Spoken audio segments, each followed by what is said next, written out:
Hi team, welcome to the Everyone Active podcast. I am one of your hosts, Jo, and our gorgeous Michelle is doing her superstar, still training other instructors up and down the country. So hello, Michelle. But hi team, thank you for tuning in. Thank you for listening. So team, today I am welcoming our lovely guest, Susannah. Hello, Susannah. Hi, Jo. How are you? I'm good.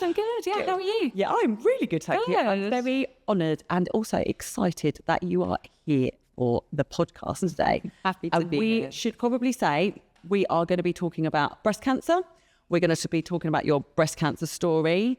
We're going to talk through your diagnosis, your treatment and your recovery. Yes, yeah. So team, if anybody, I guess just a heads up to all, we both feel it's so important to talk about, but absolutely understand that some people might find some of the things we're talking about slightly upsetting. So please bear that in mind. But Susannah, you're in! So our journey literally started about a month ago. Yes, And yeah. you messaged at Harpenden going, I'm back, I'm yoga teaching, I'm covering, have you got any classes that they're doing? And I was like, hello, your energy. Yes. It was Come a very along. energy-filled email, yeah. Lot of exclamation marks. So you are a trained lawyer. I am, yes. law do you yeah. practice? So I'm in insurance litigation, all the fun stuff, but it has to pay the bills, so it keeps me busy. Absolutely. And you are also a qualified yoga instructor. I am, yeah. So I've been qualified for a few years now, and I used to live in London, and I taught there before moving back to Harpenden. So I grew up in Harpenden, so I've come home essentially. Hello, Team Hertfordshire. Yeah, Harpenden. Yeah. And you're also, possibly because, and we'll talk about this when we're talking about your journey, you're now studying nutrition as well. Yeah. How is that going? It's good. I'm just doing, I'm doing a master's in nutrition and practice with Leeds Beckett University. It's a distance learning master's and I'm doing it part-time. So yeah, it's super interesting and loving it. Yeah, and we'll definitely be talking about that in terms of recovery. Yeah. And so your email, I was like, oh my gosh, and she's back. And I think you said something like, I am now in my year of recovery. And I was like, Yeah. what are we talking about? What are we recovering from? So I did. I went onto your Instagram profile, which you sent me. I did. And you said you can absolutely read about my journey here. And how beautiful, how amazing of you. Oh. We are in Everyone Active U Plus Recovery Month. February is Recovery Month. And when we're talking about recovery, not just stereotypically what we might see at the end of a class or at the end of a gym session, like recovering our muscles. We're talking about recovering our energy as a human being. We are talking recharging our batteries. We are talking our parasympathetic tone and letting our bodies heal. Mm-hmm. Yeah. And your story on breast cancer absolutely personifies that. So thank you so much for coming in the podcast. I might actually get a little bit emotional talking to you. Yeah. Oh, dear me. So can you talk about, we're going to take you right back. And again, thank you for just going to be so honest with your story. Of course. How did the diagnosis come about? Sure. So I didn't actually used to check, which is super important. So we'll get onto that. Everyone should always check. But I found a lump at the top of my left breast when I was in the shower. So just pure by chance. It hadn't been there the day before. So it was like super quick that I found it, but it was quite prominent. And then I went into panic mode quite quickly. And I went to the doctors actually that day. And then they, when I first went, they thought it was a cyst, which actually is quite common because, especially at my age, like, How old are you? yeah, I was 30 at the time. It was a couple of weeks out of my 31st birthday. So yeah, 30 at the time, obviously you don't expect it to happen or to be in that situation. So anyway, everyone thought it was a cyst. They put you, I went initially to my NHS doctor and then they put you into this 2-week kind of diagnosis program. So you basically, from your first attendance at the doctor's to 2 weeks later, you'll be diagnosed. So it's super quick, obviously really rapid. Had some biopsies, and then about a week later went back into the doctor's. I went on my own because I was like, oh, it'll be nothing. Everyone's telling me it's a cyst, like that will go, it's just hormonal. And then the doctor was he was lovely, but he was quite kind of delicate in his wording, was just kind of said that the lump was cancerous. I just completely started bawling it. I was obviously on my own. Yeah, it was quite emotional. And then they didn't really give me much of it, like much information then. It was very much like, we know it's cancerous, but we need to do more tests to figure out exactly what type of breast cancer you have. Did you know before that diagnosis? I know the noise around you was, it wasn't. Yeah. But you're quite in tune with your body. Yeah. Did you have that, actually something's not okay? Yeah, yeah, I did. And actually, weirdly, I'd been saying it for quite a few months before I found the lump. So it's quite a few friends, and I was like, there's something weird going on in my body. And every now and then I got this kind of weird pain in my left chest, like a fleeting pain, but it felt like something was off. So I kind of half expected it, but also didn't at the same time, because everyone was saying it wasn't. So I was like, you're just being crazy.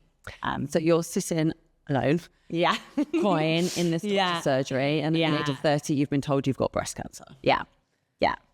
Then what? That must have been mental, physical, emotional overload. It was a lot. I kind of broke down a little bit. And then when I was sitting with the nurse, and she was wonderful. So you get these dedicated breast nurses who are just fabulous human beings. And she was great, really supportive, really, really lovely. And then they kind of rushed you through for tests there and then, or they did at my practice. So I went straight through, like crying my eyes out, to have a mammogram, and then an ultrasound, and then some blood tests. But obviously you're going to different areas in the GP's place where they, like, general people are just kind of sitting there, obviously having their own appointments, and you're just like sitting in the waiting room crying. Yes. So it was a bit, it was emotional. I'd actually had a lot happen that year already in terms of personal circumstances. I was going through quite a big breakup with a long-term partner, and then my dog passed away actually from cancer like 2 months before. So I'd had quite a bad year. Yes. And I literally just messaged my friend like, it's 2023, of course I've got cancer, and I didn't say anything else. And then I know, so mean, poor girl. And then she called me and she was like, what? Yeah.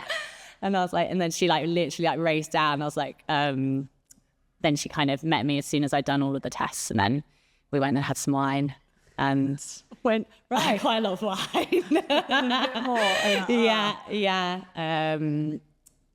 Can you talk about, because I think we should talk about this and just make this a conversation. What is a biopsy? What does it feel like? Sure. So how was the procedure on you? I mean, it's quite a straightforward procedure. I didn't actually have the biopsy that day. I went back a couple of days. I had the biopsy obviously before that. I don't remember exactly what they did. They basically, it's all quite external, and they put like a small needle into where the like lump is, and then the surrounding tissue, and then they input like a small, kind of really, really small tracker type thing. It's tiny, like you can't like feel it or anything. And that just marks that they've like tested that specific area, that lump. Then they take some of the tissue, and then they send it off to be tested in the labs. And that's the news that then got brought back to the doctors. Yeah, so it's the change in the cells that they noticed, and it was the cancerous cells that were present. Yes, but at that point, like I said, they have no idea what type of cancer it is. They just know that there are cancerous cells, which is broad and unhelpful. Because you're like, well, what does that mean? So is that, you kind of felt that something was there, and then you said that this lump appeared really quickly, and it wasn't there the day before. Yeah, it was super quick. Unless it was tiny and I hadn't noticed, but I mean, it, like I said, it was like literally right at the top, so it was quite, I would have felt it quite quickly. But as a 30-year-old woman at the time, there's not really a whole heap of awareness out there that it can appear that quickly, and be happening to a healthy, let's use the word healthy, 30-year-old. So Sure. How was that in your friendship group? What kind of happened from that? Yeah, I mean, it was confusing for everyone. Like, I was always super active, really conscious of food. Like, I'd been vegan for 5 years at this point. I very plant-based, practice yoga every day, I basically did everything that, like, quote unquote, to be healthy. So it was, it was a shock, to say the least. But I think all of us at that point still thought it wouldn't be anything. So it was it was a bit of a shock because you just don't really know anyone your age that has. I mean, I think I knew someone, one of my friends had cancer when we were really young. And then other than that, it's been like grandparents or, Yeah. Okay. It's a bit of a different situation. So you're in that situation, you know that it is cancerous. At what point do you get told that actually it is this form of cancer and this is the treatment plan that you're going to need to go on? Yeah, sure. So that was about a week later, because after that initial day, then I had to go back in on another day for an MRI scan and then another day for a PET scan to kind of test exactly like the exact size of the lump, etc. And then if any cells had broken off and spread anywhere else in the body. So yeah, I think it was about a week later I went back. Yeah, my parents were away on holiday, bless them, in France. I didn't want to tell them we were in their holiday, so so I told my brothers, and then like we kind of arranged that I'd go round, and like mum classic intuition was like, something's wrong with Susannah, why she's making us all meet for no reason. It's like a bombshell as soon as they return home. But again, at that point I didn't know anything really, so I mean I could have, obviously I knew I had cancer, but the type of treatment that you have is so varied, which we'll get onto, but it could have been a much more straightforward form of treatment, which obviously I was gunning for. Didn't quite happen. Like, hello, 2023 yeah, exactly. I was like, 2023. We are like a tiny bit into your journey, and you've already emphasised how important your friendship group are, how important your family were. So it's just knowing that support network around you. So important. Is there.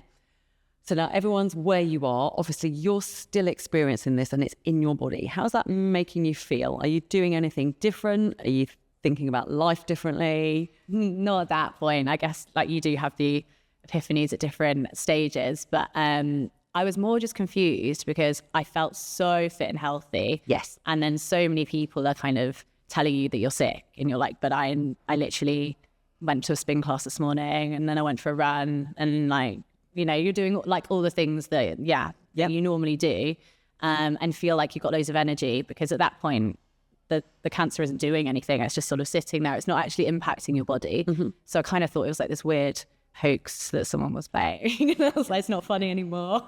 So from everyone active, Breast Cancer Now is one of our chosen charities for this year. And it's a huge awareness, eye-opener, fundraiser, is that cancer is now 1 in 2.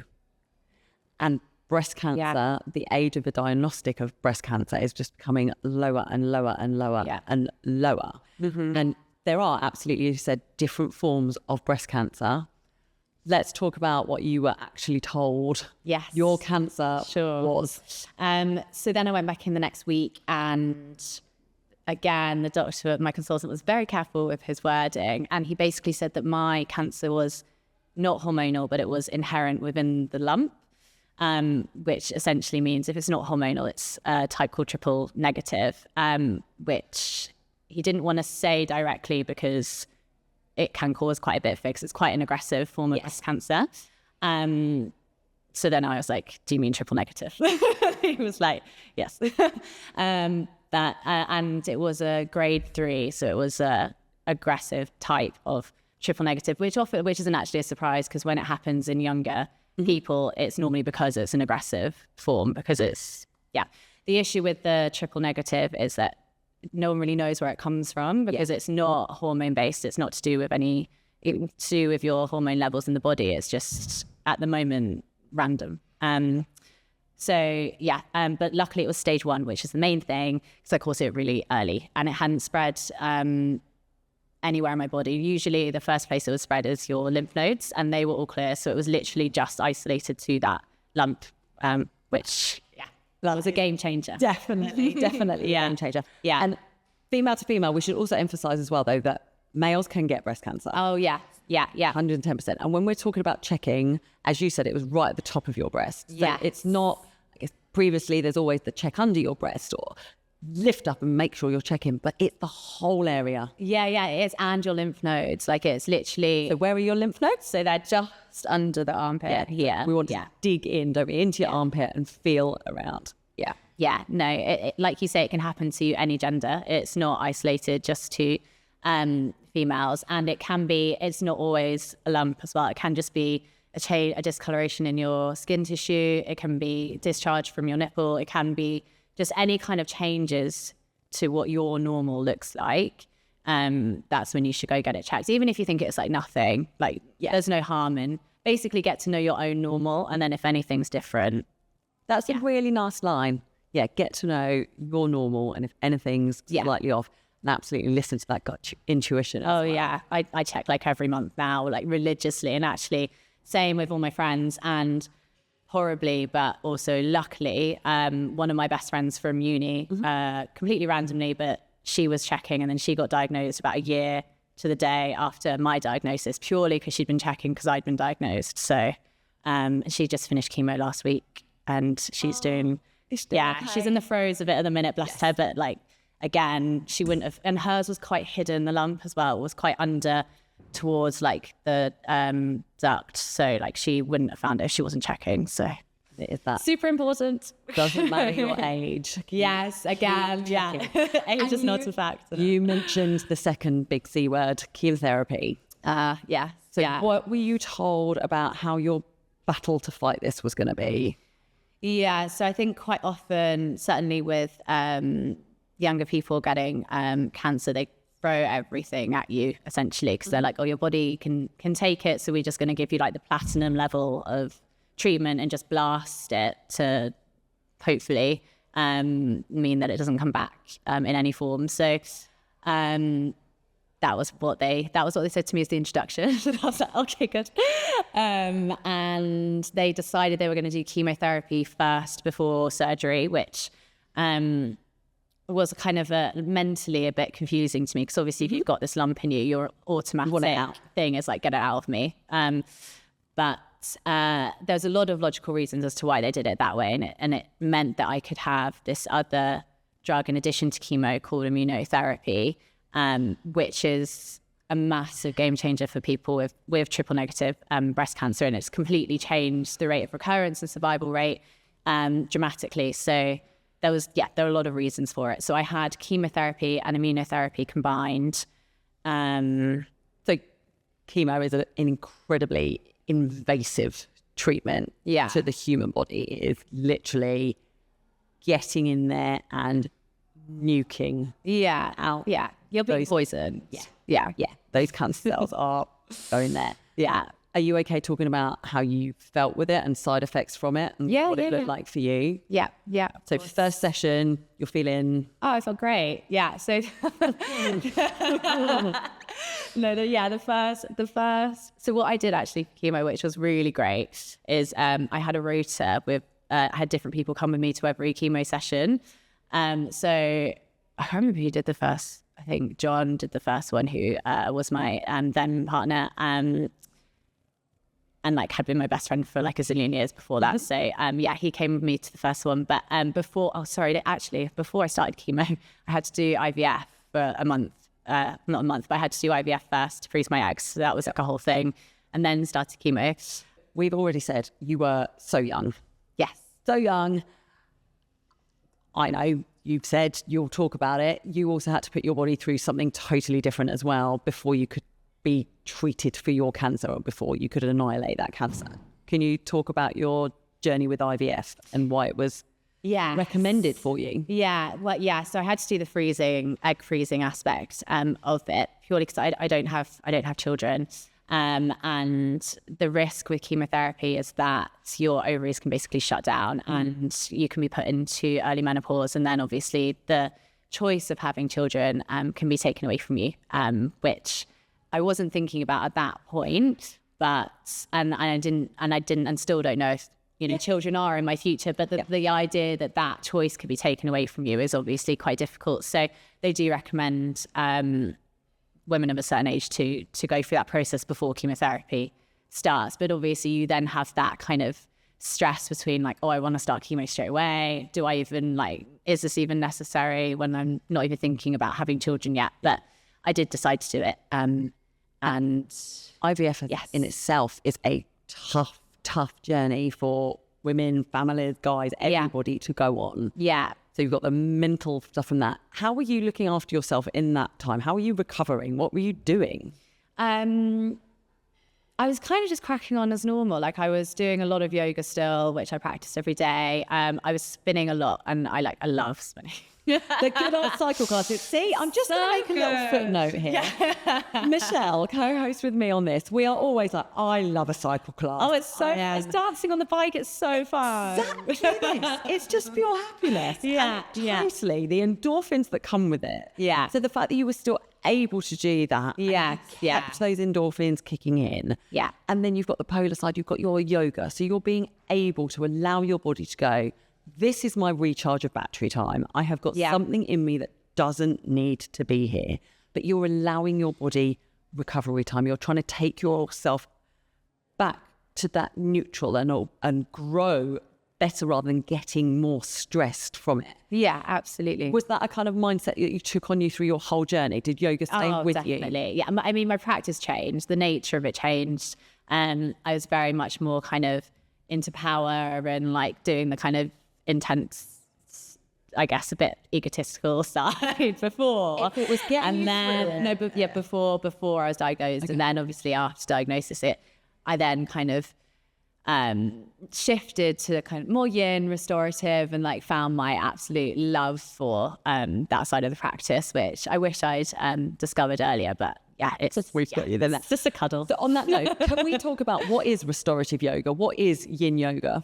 Yeah, yin can literally be an hour class where you do like 5 poses. Like you can do it's very, very slow. You basically get like move yourself into quite intense, deep stretches, and then you just basically stay there and working on your breath, deepening the stretch for.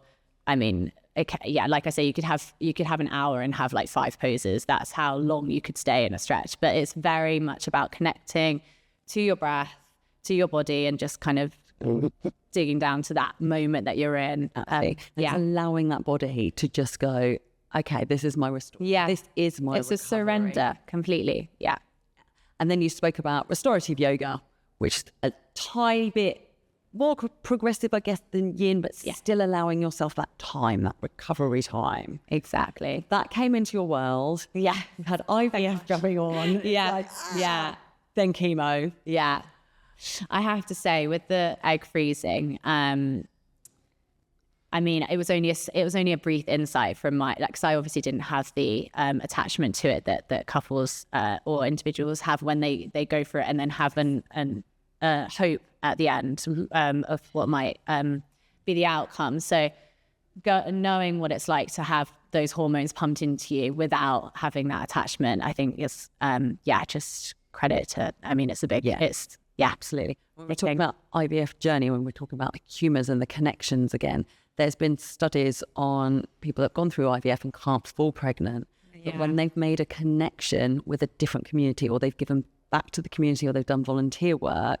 There was an experiment done, and then 7 out of those 10 couples, or 7 in 10, fell pregnant from it. Oh, interesting. I think it's just hugely, especially around the yoga and the yin and the connection back with your body and the connection back with humanity, is that's what our bodies do need. Yeah.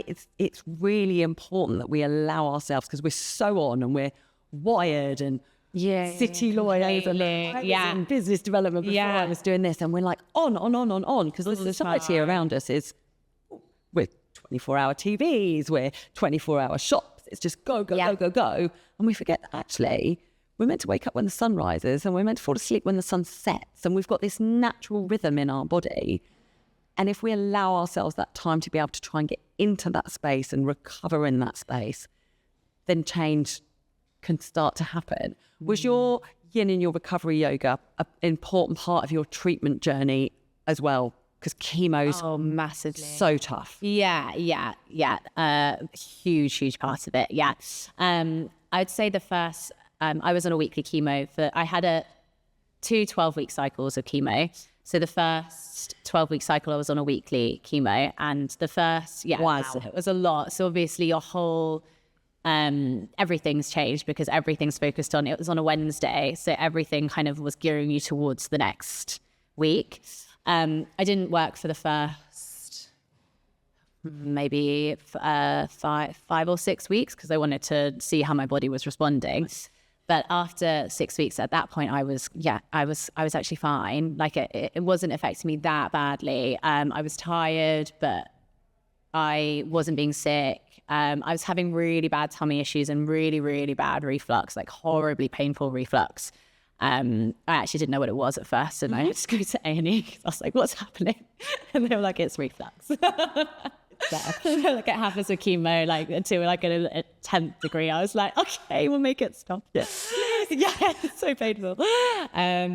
So that they were like my main issues, but I was actually okay, and I was my hair was starting to fall, and that was obviously upsetting. But I was kind of okay, and I was just. Yeah, in my head, I was like, I am nailing chemo. Like, this is fine.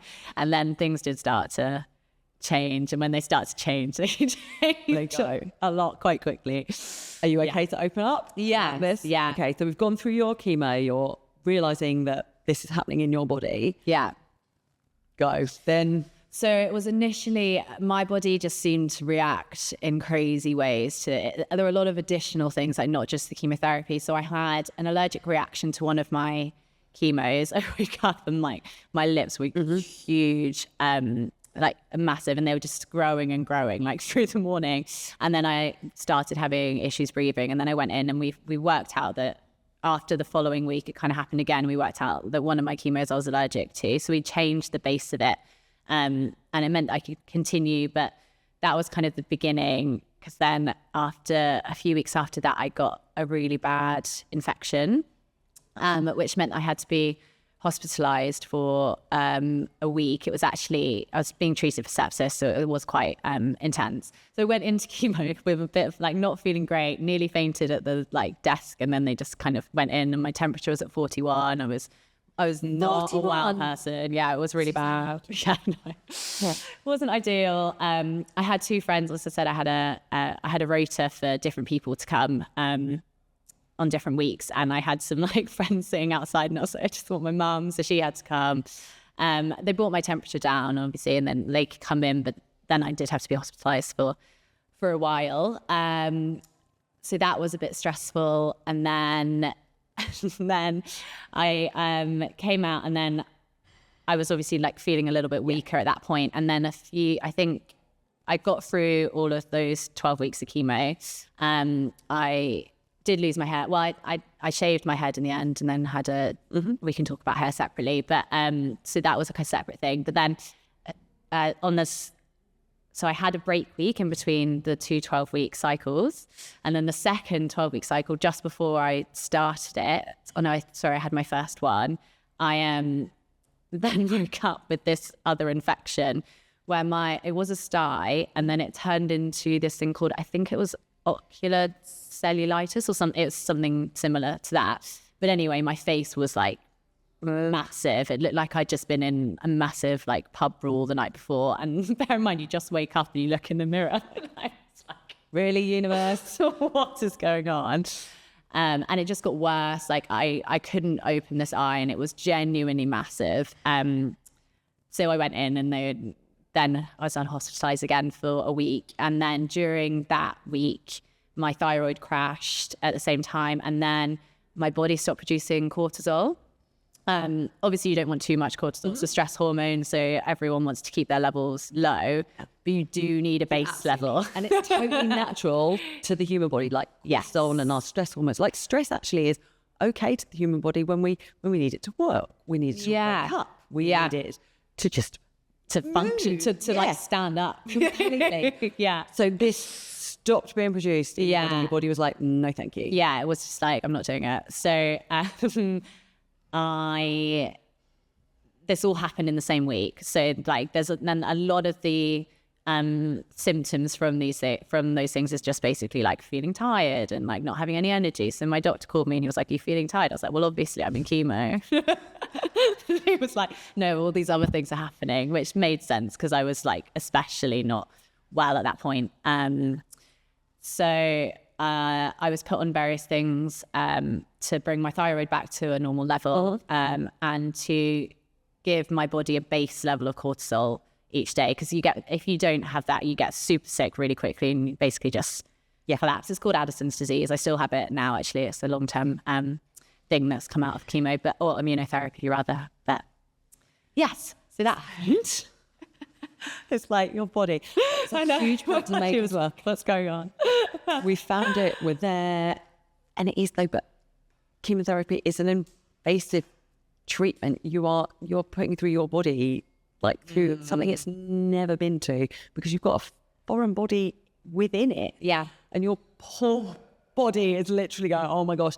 How did you get your mind strength to the fact that actually I am going to try and wake up? I haven't got the right hormone levels to let me even wake up. Yeah. Where was your mental recovery? Like, how did that that feel? Was tough, but because also a known side effect of especially the second chemo drug I was on, called EC, is depression, like chemically induced depression. And I quickly learned that within my cycle on specific days, I was like, I actually couldn't get out of bed. I'd get in the shower and then I'd stay in the shower for an hour because I just couldn't get myself like out again. Wasn't great mentally in that dark days. Yeah. But I did, I had a dog who I adopted just before I started chemotherapy, and she is fabulous. I adore her, little Mila. And she was literally my saving grace, because I had to go out and take her out for a walk, and I literally had no choice, except obviously occasionally one of my friends would help me and do it for me. But like generally I obviously wanted to get out. I just walked for hours, literally hours, too long, because I'd walk and be feeling okay, and then realize I had to walk back.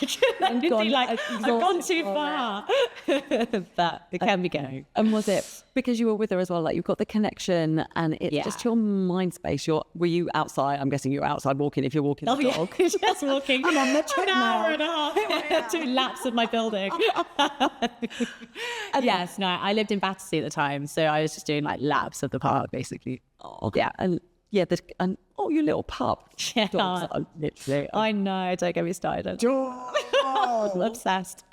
But that's a massive way of you being able to kind of like use your recovery, you're going through it, but just getting out and being, again, connected to your human body, but massively connected with nature. Yes, yeah. Seeing the shapes, so important. Feeling the sunshine.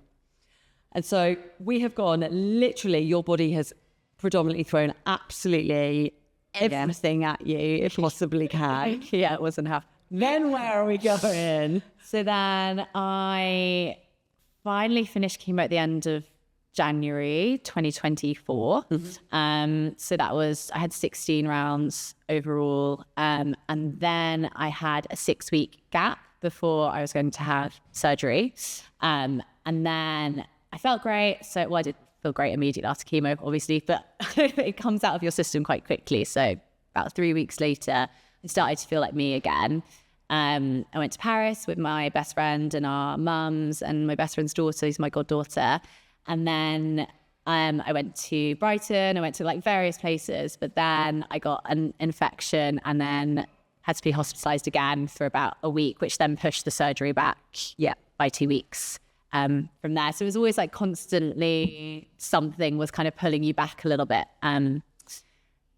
But yeah, like I had such an amazing support system, so many brilliant people in my life that just kind of kept you going. And like, you kind of start looking for like just the small little glimmers in each day. Because even if you're having a really, really bad day, like something tiny will happen that actually you're like, oh, that's really nice. And that makes me smile. And then if you start focusing on those, which how I kind of got through each day, they start to accumulate, and then it just like brings you to a level. I think.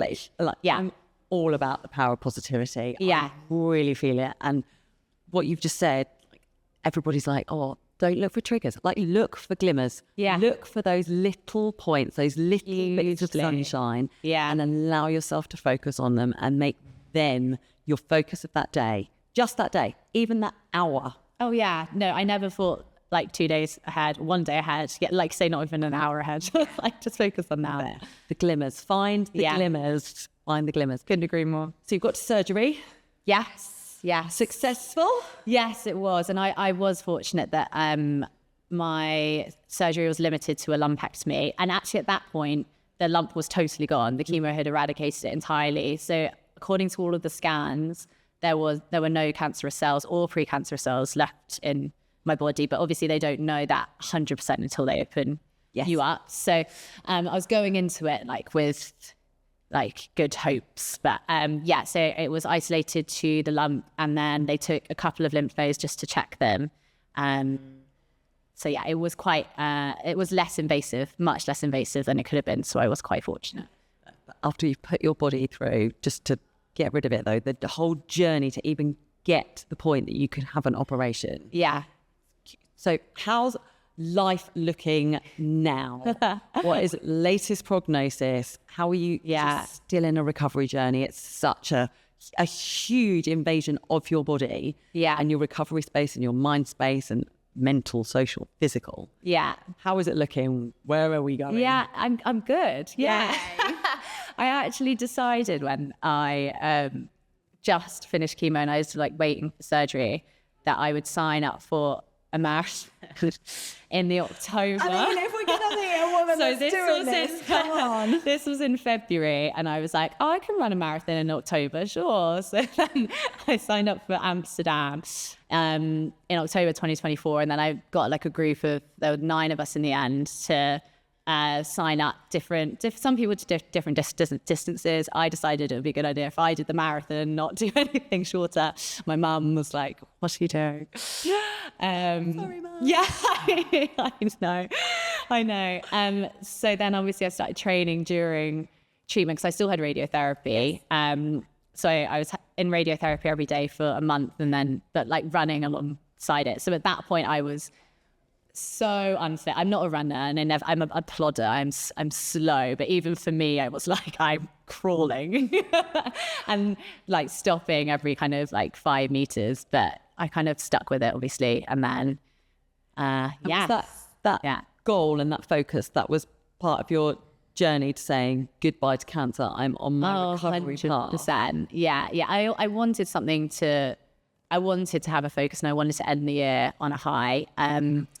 And yeah, it was fabulous weekend. I did do it, which is great. And then, like I say, loads of my family and friends signed up too. So we had like a lot of support around us. Yeah, and I am, my headphones were only like half working because they were old, not very good ones. Yep. So I could hear everything that was kind of going on while I was running. And the amount of people, I turned around so many corners in Amsterdam, the amount of people were like, why is she so smiley? I think I was just running like, I can do it. Yeah, those of you that are listening to the podcast rather than actually watching, honestly, Susannah's face is beaming. Yeah, I think I ran like that, like a crazy human. Well, totally. Yeah, but that's just an amazing part of you as a human, but the human body as well. You have literally escaped that bottom line. Yeah. Did that thought process ever come in? Did you ever go, do you know what, this could be it? Yeah, when my temperatures went crazy and I was like, I feel so ill.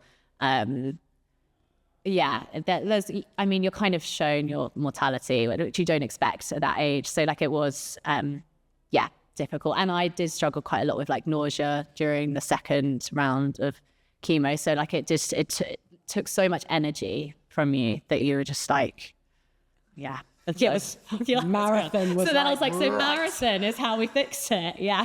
There's the beaming smile again. Yeah. So does running still play a part in your recovery? I'm actually doing another marathon. You're what? Yeah, I'm doing London. I'd signed up for a ballot spot, which no one ever gets, and then I got it, and I was like, oh God, I guess I'll go again. So I'm doing, the London Marathon in April, and then a couple of my friends who did Amsterdam, we've decided we're going to do like a alphabet of marathons to see. It's a really nice way to see a city. So we booked Budapest. Did you hear that October? Really nice way to see a city. I quote. I mean, like the whole weekend. Yes, it's nice. Yeah, totally. Yeah, and we raised a lot of money actually for a breast cancer charity. In the October one. So I'm not going to do that for everyone because people will be like, we're not just going to pay you now for doing things that you clearly enjoy. But it was good for that race. Yeah. And how else has your lifestyle changed slightly? Are you doing more for you? Where are you now? Yeah, I am. So I moved home, which has been really lovely, and now I'm in a little cottage in St Albans, which is super cute. Everything's very wonky and like lovely. And I would definitely say I'm trying to take more time for me. Work's gone back to full hours. Giving you those elbow nudges. Yeah. Targets are back, which is all joyful. But alongside that, I'm definitely prioritizing health in me. I mean, I did so much, like in terms of like exercise and stuff before, but it's definitely slowing down is a new thing. I was always 100 miles an hour, and I still definitely quite like that. But I do put in like time to do a yin or do some meditation or like just take time like cooking or spend some time with like my boyfriend or whatever. Do you know, just like nice, calm things without running and around everywhere. Huge point. Yeah. Your story is so inspiring and absolutely amazing. And I'm going to use the word, it's shocking as well, because you were so young when this is found, and it's not necessarily out there that this does happen and can happen at any age. But the fact that you are going, do you know what, actually, I am back and I can push my bodies to marathon and it's amazing, but I'm making sure I have the me time. I need the recovery time. I appreciate the body needs time to restore. Yeah. And the mind as well. Yeah. And to grow from it. Like, you don't just go back to your neutral, you can actually excel from that, and you can become more well by putting in that recovery time. So when you're teaching your practices now, are you feeling different about it? Like, are you talk me through that? I'm so happy to be teaching again. So I took a break from teaching during treatment and kept the practice for me, which was like really nurturing and really lovely and everything that I needed. But I think it was about November time that I messaged you maybe. I think I just started teaching again, and it's so nice being able to be like, to give that back out to people again. And I think my energy has probably changed. Like I've always loved the practice, but now I view it as something that quite literally saved me. It kept me steady, it kept me consistent, and it meant I could connect with myself. And when at times I didn't really want to connect with myself. And I don't know, hopefully that translates a little bit when I teach, but it does in my head. You have raving feedback. Like, it's just absolutely beautiful. Thanks. But you can firsthand experience, you're saying that recovery and that moment and that class or that walk out in nature literally saved your life. Oh, totally. Yeah, it's definitely changed from, I think the advice used to be years ago, much like if someone's pregnant, the advice has changed as well. I think it used to be like rest, like all the time, like do nothing. And now they're very much like do as much as you can, because it creates endorphins. It massively reduces the impact of side effects. So they're obviously really happy if you say you've got a dog, they're like, great, you're going to go outside. But I did try to maintain as much sort of movement and as I could. And eating and nutrition was key. That's exactly where we're going now. That's so insane. So absolutely, our bodies, we grew as humans being part of nature, not away from nature. And we are still the same internal physiology as our ancestors that used to walk or run a marathon, to go and find that food, to bring back to our tribe, to restore it, to use as much. And we were seasonal with it. So we would have different varieties of fruits and veg, feeding our beautiful guts. Our bodies are still there, but it's the planet around us and our environment around us that has just gone so far away. But food and nutrition is something that we can tune into, but we're maybe programmed a little bit away from doing it, but we can go back to it. So can you just talk about the nutrition that you put within you, and what's that look like? I couldn't agree more. Like, I think it's so easy these days to go for the convenient food, and which is more likely than not going to be ultra processed, and that's just like an ease. It's cheap, like it's probably cheaper. You can just pick it up and whatever. But the amount of goodness that it has in it is probably very limited. Yeah, so ultra processed foods is basically something we cannot make in our own kitchens, and it's not a chemical enhancement. Yeah, exactly. So I limited ultra processed foods. That was a key element for me. I like I said before, I think I mentioned I was vegan for 5 years before I was diagnosed. I did change that while I was diagnosed. My body was just kind of craving other things, so I did introduce a little bit of meat back into my my diet, but it still maintained kind of the whole foods plant focus, and then a meat element would just be kind of an add-on or not at all sort of thing. It was never going back to the focus of the plate. It was basically the old adage of like, eat the rainbow, have as many colors as you can, try and keep it super natural, whole foods. Like a lot of I added in a lot of broccoli, which is allegedly good, has properties that are helpful for cancer fighting, but I mean, and like blueberries and various things, but it was basically trying to go back to kind of whole foods. The issue with when I was in chemo is that your brain kind of like fries as well. It's called like chemo brain, and I would really want to eat healthy, but then I would go into Waitrose, which was under my building, and I would just stand in the vegetable aisle for like, no joke, about 10 minutes and just like be staring at things just like, I don't know what to do now.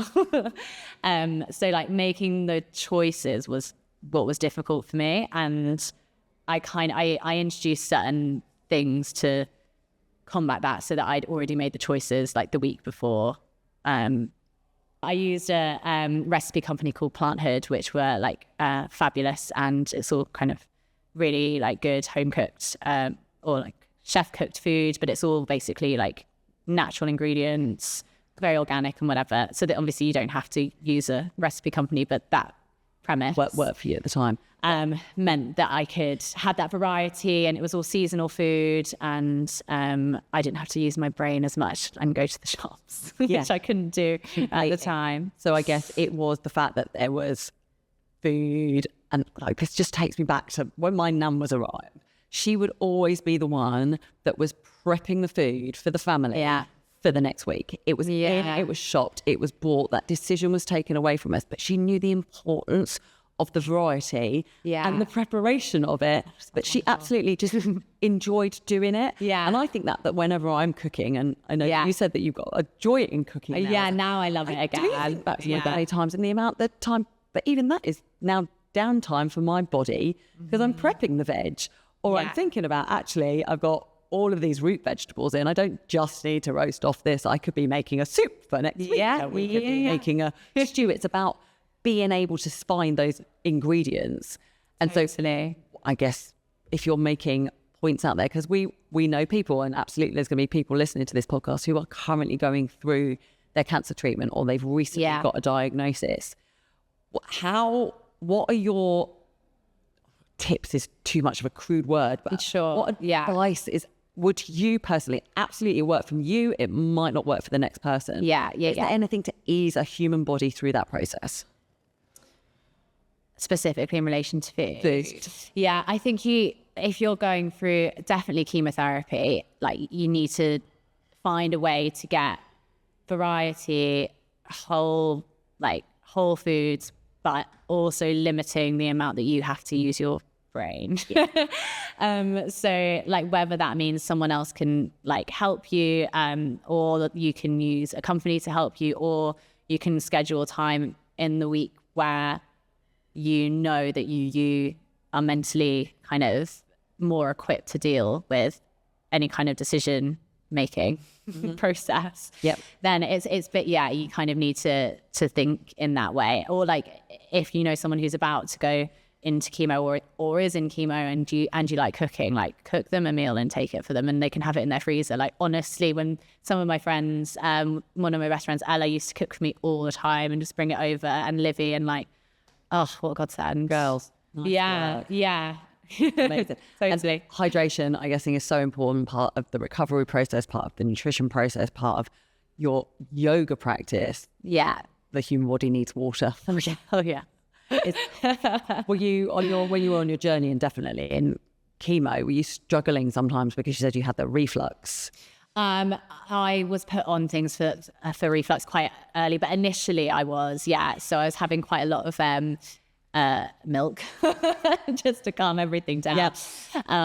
But consuming water was actually quite difficult to start with. But I've also never really been someone who loves a fizzy drink. I was always like this strange child who would go to a party and ask for a glass of milk. So met a fellow man. It's like, what's the fizz about? I don't enjoy what's happening here.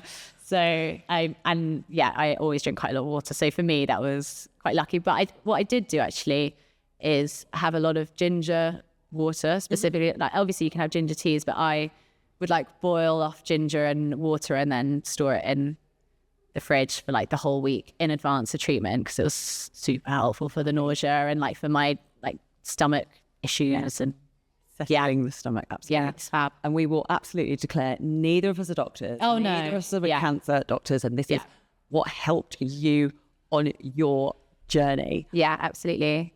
In terms of, I'm going to go back there again, when you were coming out of your last few weeks of chemo and radiation was there, were you still able to do your practices? Because you spoke about meditation. Yeah. So was that just, it's just you being sat and you could just take yourself off to that mind space rather than having to physically move? Was that an important part of your journey, but also your recovery? Yeah, massively. I wouldn't say I have a daily meditation practice. I wish I did, but I try every couple of days or every kind of third or fourth day. And every time I meditate in the morning, my entire outlook on the day is so different. I feel like I'm a much nicer person. Yeah. Genuinely. I don't know if that's just because in my head I'm I've meditated, so I must be nice. I don't know. Or you're giving yeah. Really not Positive convinced energy. that you could ever be a horrible person. But yeah, it is. I actually also used to get an Uber to treatment when I was in London to avoid kind of the public transport. But I used to always meditate in the Uber on the way there, and actually by the time I would get there, I'd feel so much calmer. And people that struggle while doing your own meditation, there are so many apps now available. Absolutely. I'd never do it on my own. There we go. Yeah. The yoga teacher is saying she's using the app for it. Yeah, true. Oh, bless your heart. But you are just amazing. You're an absolute gem. And prognosis from now onwards looking good. Yes. Are you still under doctor's supervision? I am, and actually I really need to book my checkups. But yes, I am. So every 3 months for the first year I have checkups, and they basically do a full MOT at the end of each year, just all the scans to make sure. But at the minute everything looks good, and I feel good. Bless you. Back in the game. Thank you for coming in. Thank you for being so honest and just talking about your journey, but also the importance of your recovery throughout each of the processes. No problem. Get into those yin, get into those restorative yoga sessions. Team, thank you as always for tuning in and listening. Please reshare this episode and, leave us a 5 stars or something about it. If you've got any questions in terms of our body's recovery, in terms of yoga practice, and in terms of treatment-wise, because Susannah's really open about what it felt like, how it was, what it is. And please feel free to email us in and we can communicate and answer those questions for you. It is podcast@everyoneactive.com. Hey team, we did mention earlier that Breast Cancer Now is one of our chosen charities of the year. There is a lovely link just below where you are watching or viewing this podcast. Please dig deep. But thank you again from the bottom of my heart. No worries. For coming in. And team, thank you for listening, and we will see you again soon. Take care. Bye.